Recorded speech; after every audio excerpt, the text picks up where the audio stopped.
மாண்புமிகு பேரவைத் தலைவர் அவர்களே, மாண்புமிகு எதிர்க்கட்சி தலைவர் சொன்னார், இந்த மாதிரி 15 காவலர்களுக்கு சிறப்பு விருது கொடுத்தோன்னு. இது ஒன்றும் புதிய நடைமுறை கிடையாது.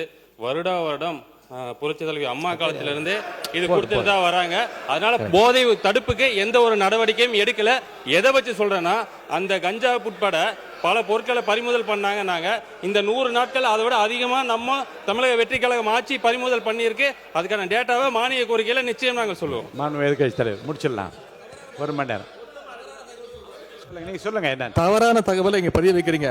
இந்த திட்டத்தை கொண்டு வந்தது எங்களுடைய தலைவர் 2023ஆம் ஆண்டு தான் அறிமுகப்படுத்தப்பட்டது. எல்லாம் தெரிஞ்சுட்டு பேசுங்க. மாண்புமிகு உறுப்பினர் போதும். ஏறத்தாழ 1 மணி நேரம் இந்த பிரச்சனை எவ்வளவு முக்கியத்துவம் வாய்ந்தது என்பதற்காகவும் மாண்புமிகு உறுப்பினர் சொன்னாரு, கேரளால இருந்து இது நிறைய சப்ளை ஆகுதுன்னு.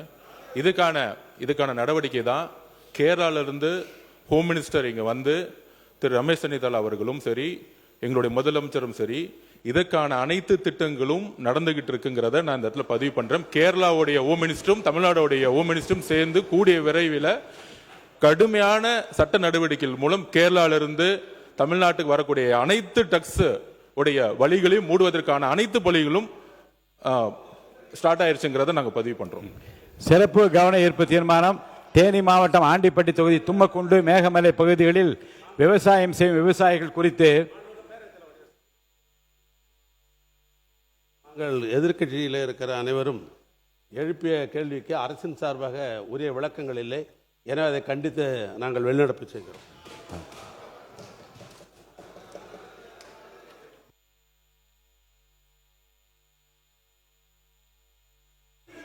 தேனி மாவட்டம் ஆண்டிப்பட்டி தொகுதி கொஞ்சம் சத்தம் போடாது இல்லை, போகலாம். கொஞ்சம் அமைதியாக போங்க.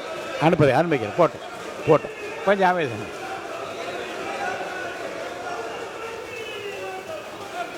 கொஞ்சம் அமைதியாக வெளியேறுங்க.